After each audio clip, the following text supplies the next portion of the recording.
we are winning this fight. We've got the good Lord on our side, and we've got family and friends. We've got lots of help and support, and that's what's getting us through this. People tell me the other day, I was told, if you didn't know, you wouldn't know. And I say that a lot because if you didn't know I had cancer, you wouldn't know it. And that's the attitude I want to have. I want to keep a positive attitude. We're halfway through this. We're going to beat it, and I'm going to move on and get back to my regular life, and I'm looking forward to that. And I really want to concentrate. Me and Joe, another goal for our herd is to concentrate on keeping more homegrown does and really building that strong line for us.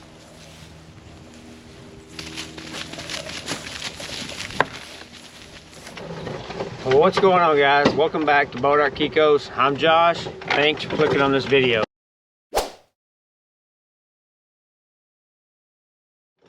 No, it's been a minute, but been kind of sick with the chemo. We've had lots of wild, rainy, tornado weather, and just now getting time to get out, get you guys a video and show you what's been going on and get you caught up. So we greatly appreciate you guys checking in on us, sending messages. It's very thoughtful, and we just appreciate everything you guys do, watching our videos. It means a lot. Staying up with us, and I just can't thank you enough. If you're not subscribed to the channel, go down and subscribe, stay up with our story, and you'll be able to see lots of goats and keep up with me on my journey with cancer. And we like to put it out there. We like the love and support that you guys give us. We get prayers from all over the United States, all over the world, and that really helps us. And we're starting to win this fight. So here in a little bit, I'll give you guys a little bit of an update about me, but it's just going to go out there and show you what we've been doing, and just give an update video for you guys. Well, it's come time for the big boys. They're done. We pulled them out of their pasture, and they covered all the does, and here they are.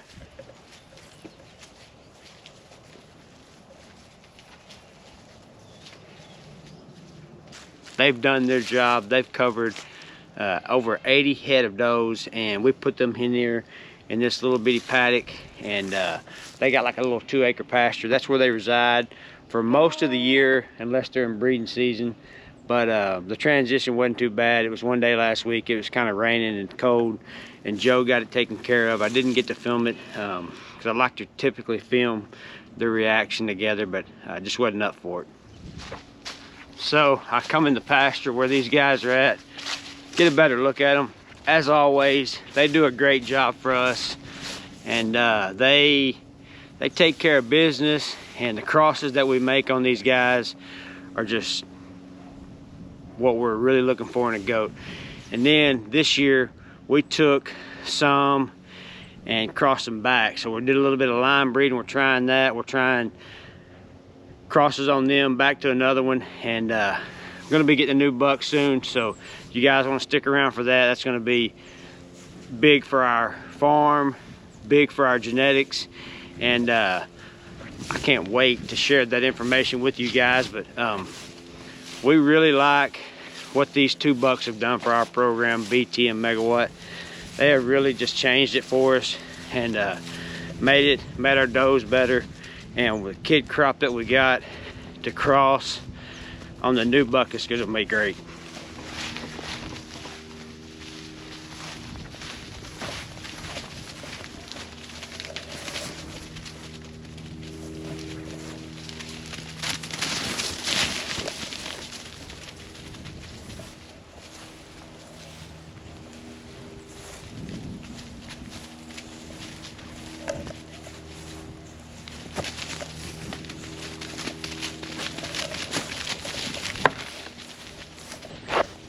Kind of had a little trap back there. We can get a good look at them, but they're not just the friendliest type of goats. That's kind of I like, and they are some big boys, but their job is done for the year. So here's a little update on me. I had a minor setback, so we went in for our 6th chemo treatment, and the doctor was a little worried because my counts had dropped below normal. My white blood cell count was low, my platelets were low, and it we was warned about this in the process when this started. We might run into this, so he let us have our 6th treatment because I'm young and healthy, and he postponed my 7th. So we're going to get a delay in treatments, and it could be just a blessing because I'll actually get to enjoy Thanksgiving dinner. I won't have no chemo in my system, and I tell you what, that chemo, it wears you psychologically, it wears you out. Your body, you may look normal and get up and move around, but you just don't feel it. It feels like a train's run over you. The neuropathy, I'm wearing gloves. The neuropathy gets pretty bad. It tends to lessen a little bit as the chemo gets out of your system, but typically by the time it gets out, I'm right back in for another treatment. So we are winning this fight. We've got the good Lord on our side, and we've got family and friends. We got lots of help and support, and that's what's getting us through this. People tell me the other day, I was told, if you didn't know, you wouldn't know. And I say that a lot because if you didn't know I had cancer, you wouldn't know it. And that's the attitude I want to have. I want to keep a positive attitude. We're halfway through this. We're going to beat it, and I'm going to move on and get back to my regular life, and I'm looking forward to that. But I wanted to give you guys a little update, a little setback, and we're just going to get through this. I'm thankful that I get to enjoy Thanksgiving. I'm glad to be out here today. It's a nice day. It feels like winter has set in Texas. We typically don't get these lower temperatures for this long. It's been in the 50s for the high. Lows have been in the 30s, and we don't typically get that this time of year in November. So it's been a little different. I've been kind of staying inside because the neuropathy really gets to me. But today is a pretty day, as you can see. Hardly any clouds, sun's out. But I wanted to just give you guys an update because I know you guys are keeping us in your thoughts, keeping prayers going, and we just really appreciate that. You don't know how much that means to us. Just watching these videos, staying subscribed to the channel, we greatly appreciate that, guys. You're part of our family, and I want to let you guys know what's going on, keep you up to date on how I'm doing. So when the weather's pretty decent and I'm feeling good, this is what Joe and I do. We come out here and we got our Gallagher system, and we run a little bit of hot wire, maybe an hour. And I tell you what, just knowing that you've got extra protection, keeping these goats off your fence, hot wire's the way to go. We opened up this whole section out here, and the goats have really been grazing that. That opened up us more. But certain places like this right here, we added a gate in, and we went under the ground with the hot wire and PVC, and then we have a gate added here so this pasture can be utilized. And you can see right here kind of where we come up from the ground.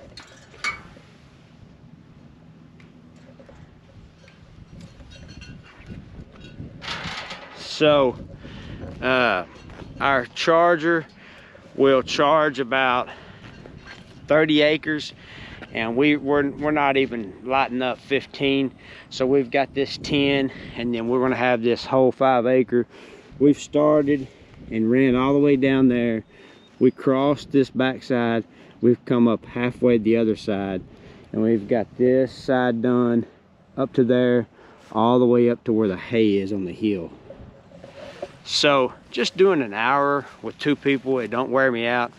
Me and Joe get a lot accomplished. We got the right stuff, the right tools, the right parts, and it's really helping us out. Joe's place, he built on boat post. This is a boat post, and this post will be here for a long time. That's how Joe built this fence. He took trees from the back by Boat Creek and brought them up here and made H braces, and they'll be here forever. So with a lot of the wood that we have, we're having to go with these right here. They screw into the post. I like that because they're going to be there forever. They're not going to break, not forever, they're going to be there for a long time, and they're really well made. 2 screws and you got it on the post. So we're really concentrating on our our goal this year is to get all of Joe's place electrified. So through the winter months, we'll slowly start working on it. We got a solar charger system, and then we got a 110 system we're gonna hook up. But just having that hot wire really gives you peace of mind, knowing the goats are not gonna mess with your fence. They're not gonna jump over it. They're not going to even attempt it once they know it's there. So I'm out here with Megawatts Breeding Group, and they've got some hay, and which we pulled him out, but he had a really good group. There's some really nice does in here. This right here is BT's Beauty. This will be her second kidding, and we're excited to see what she does. She's a homegrown doe. And when I say homegrown, it's a doe that we've raised ourselves, and I really want to concentrate. Me and Joe, another goal for our herd is to concentrate on keeping more homegrown does and really building that strong line for us. So with the opportunity that come up with us on getting a new buck, we took it and run with them. We're super excited about it, and I can't wait to share that information with you. But these does that we're growing out homegrown, that's what we offer to people. So I'll just show you a couple more in here that are homegrown does. This one is this is what I'm talking about when I said a little bit of line breeding. She's a Megawatt. Megawatt is her great granddad, so she's BT, and she's going to be a cross with Megawatt.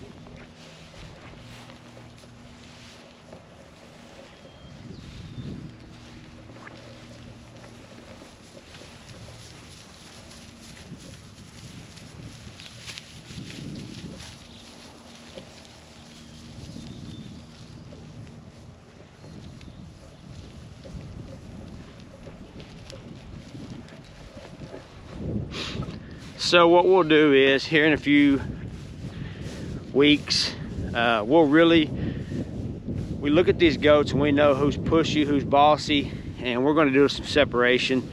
We're going to put the bossy, pushy goats over on one side. All the first timers are going to have their own pasture. So we'll have a separation, and that helps us out on kidding, because we've got everything wrote down on who is in with what buck the day we put them in. And then every time Joe sees something or I see something on the calendar of the breeding, we mark it down so we know a date when the first goats started to come into heat. And now that the bucks have done their job, they stayed with them long enough to cover several cycles.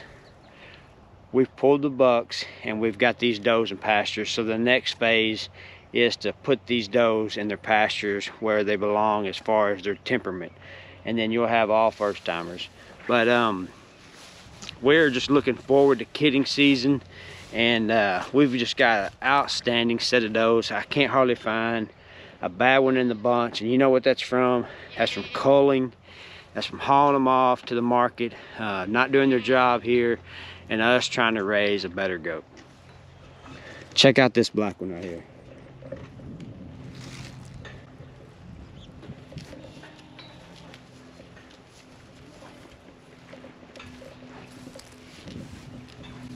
And of course, this is old Millie.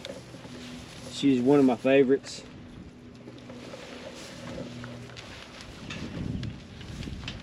She always raises excellent kids.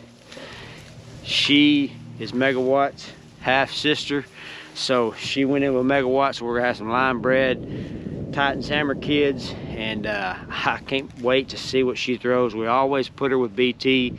She always has great kids. This year we put her with Megawatt. We want to try that out and see. Double Titans Hammer should be a great cross. But I want to just come out here, felt good today. I want to give you guys an update. Look at the goats, see the little projects we got going on, see how this is going, and we're excited about what's to come. As always, we can't wait for kidding season. That's the funnest part of the year for us. Lots of kids hit the ground, lots of new babies, lots of videos, and that's exciting. So I'm out here today kind of walking around checking stuff out. I'm gonna go get warmed up. My fingers are starting to tingle a little bit, but I want to say thank you to you guys for being a part of us, subscribing, following along, liking our videos, commenting. We really appreciate it, and we'll catch you guys on the next one.